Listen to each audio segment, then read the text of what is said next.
cambio climático es la mayor amenaza ambiental a la que se enfrenta el planeta y en Colombia ya se sienten sus repercusiones, que en menos tiempo de lo previsto tendrán efectos muy severos para la vida del planeta. El cambio climático se va a agudizar y los intensos y largos veranos provocarán sequías cada vez más prolongadas, agotamiento del recurso hídrico de ríos y riachuelos y escasez de agua. Por su parte, las lluvias intensas causarán más y mayores desbordamientos de los ríos, inundaciones y deslizamientos, y aumentará la carestía y la pobreza. Pero además se agudizarán los conflictos por el agua. Sin embargo, estamos actuando en reversa porque la acción antrópica traducida en talas, en quemas, en prácticas agrícolas inadecuadas, en minería ilegal y en ganadería extensiva, están contribuyendo al deterioro de las cuencas hidrográficas sin que se vislumbren tendencias que puedan reversar su deterioro. Como resultado, tenemos cuencas hidrográficas semidesérticas e improductivas, incapaces de retener agua ni de regular los ciclos hidrológicos. Ahora bien, ¿qué hay que hacer para garantizar abastecimiento de agua en cantidad, calidad y continuidad? Frente a las perspectivas de la variabilidad climática, solamente se puede garantizar el abastecimiento de agua almacenándola, bien sea en embalses artificiales o recuperando la funcionalidad de las cuencas hidrográficas como embalses y dispensadores de agua. El almacenamiento natural de las aguas en las cuencas amortigua la variabilidad de los escurrimientos de los ríos y puede proporcionar abastecimiento de agua en forma confiable y a bajo costo. Para recuperar la funcionalidad de las cuencas hidrográficas hay que planear y ejecutar cambiando paradigmas, por lo menos 4 paradigmas. Primero, el paradigma de la cuenca, el paradigma del agua, el paradigma del ahorro del agua y el paradigma del uso del suelo. El paradigma de la cuenca hidrográfica, porque una cuenca no es solo un territorio cuyos cauces superficiales se interconectan y drenan hacia un mismo río que le da su nombre, sino que una cuenca hidrográfica desde el punto de vista hídrico es un dispositivo de la naturaleza, primero que capture el agua de lluvia, segundo que la guarda o almacena en recipientes subterráneos, en embalses invisibles de agua, y tercero, que regula progresivamente su disposición. Una cuenca hidrográfica es una alcancía de agua, en la que se deposita agua cuando la hay en abundancia y se la gasta cuando la hay en escasez. El segundo es el paradigma del agua, porque en las cuencas hidrográficas hay que entender el agua en función del suelo. En primer lugar, porque el suelo regulariza la circulación del agua entre eslabones importantes de la biosfera. Y en segundo lugar, porque puede haber suelo sin agua, pero no puede haber agua sin suelo. El suelo actúa como una esponja que retiene el agua de lluvia. Ahora bien, la cantidad de agua que retiene el suelo varía según su estructura, su textura y el contenido de materia orgánica. Parte del agua infiltrada en el suelo permanece allá almacenada, parte es utilizada por las plantas y parte se evapora, pero parte del agua se cuela al subsuelo y se vuelve agua subterránea que da continuidad a las corrientes de agua durante los periodos secos. Un paréntesis es que la pérdida del suelo es una tragedia nacional. Así como no se puede entender el agua sino en función del suelo, una de las tragedias que tenemos es que Colombia pierde el suelo a una velocidad vertiginosa. El suelo es el capital natural más valioso que tiene el país, pero se está perdiendo rapidísimamente, afectando la producción alimentaria de agua y sin que tengamos mayor conciencia de su pérdida. La pérdida del suelo acarrea desbarajustes y fracturas en el ciclo del agua, con graves repercusiones para la vida. Los ríos de Colombia son las venas rotas a través de las cuales Colombia desagua sus suelos. Cada segundo, los ríos del país arrojan 10 toneladas de sedimentos al mar, en su mayoría suelo, casi la mitad arrojadas por el río Magdalena. Cada año en Colombia 300 millones de toneladas de suelo van a dar al mar a través de los ríos. Y anualmente cada hectárea de terreno pierde en promedio por erosión entre 2 y 10 toneladas de suelo.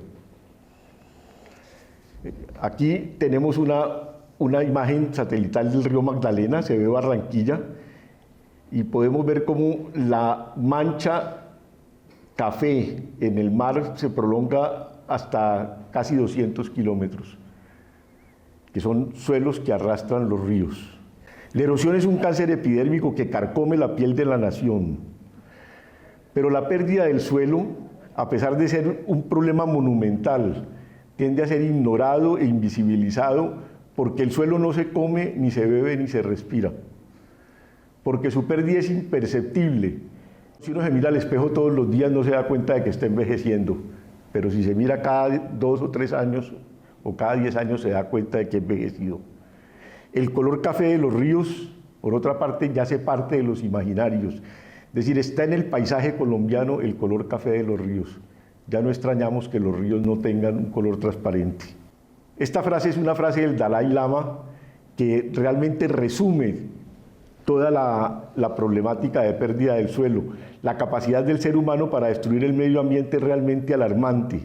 Y entre aquellos procesos que lo destruyen hay unos que son imperceptibles. La pérdida del suelo por erosión es quizás el más peligroso, porque cuando nos demos cuenta de sus repercusiones ya será demasiado tarde. Esta es una frase que está en el pequeño libro de la paz interior del Dalai Lama. El otro paradigma es el del ahorro del agua. Cuando se habla de ahorro de agua, suele aceptarse que el agua se ahorre en la llave, haciendo uso racional de ella. Pero en la llave no se ahorra el agua, simplemente se dispone de la que ya ha sido ahorrada en otras partes.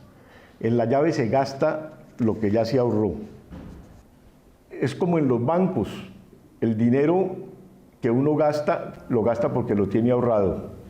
Y lo puede gastar bien o mal, dependiendo de la persona y dependiendo de las circunstancias, pero tiene que haberlo ahorrado antes para poderlo gastar. Lo mismo pasa con el agua. Ahora, con el dinero uno se puede sobregirar, pero con el agua no hay chance de sobregirarse. Entonces hay que gastar el agua que está ahorrada y hay que gastarla debidamente. Ahorrar agua en la cuenca se hace recargando la alcancía al forzar la infiltración del agua de lluvia mediante barreras que retengan el agua y eviten que el suelo se pierda. La mejor de todas las barreras es el bosque, porque en el bosque no hay solución de continuidad y porque además el bosque produce materia orgánica, regenera el suelo, es paisaje y es biodiversidad.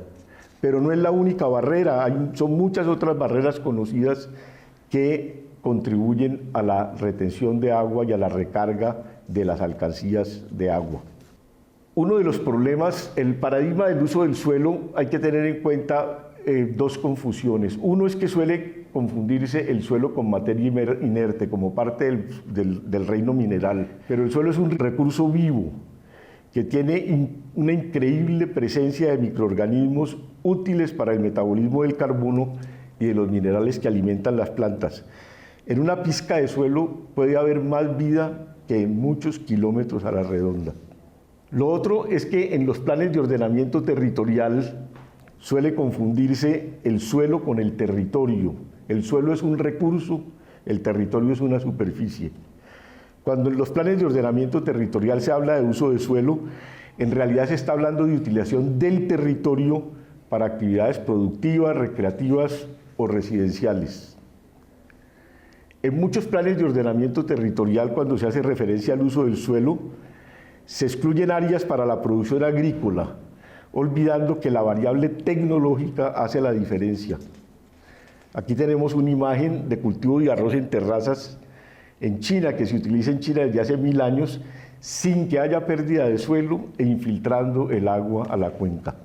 La recuperación del suelo depende entonces del uso de tecnologías específicas. Aquí hay una imagen de una finca en La Castilla, en el municipio de Cali, que utiliza en una zona muy erodada terrazas utilizando el pasto vetiver. Hay 3 condiciones que son fundamentales en el tema de recuperación de cuencas hidrográficas. porque además de proteger y ampliar los bosques, las actividades productivas o las actividades que se desarrollen en ellas deben cumplir con 3 condiciones. La primera, que obliguen el agua de lluvia a infiltrarse, contribuyendo a meterle agua a la alcancía. La segunda, que protejan el suelo. Y la tercera, que mejoren el nivel de vida, contribuyendo a que la gente le vaya bien.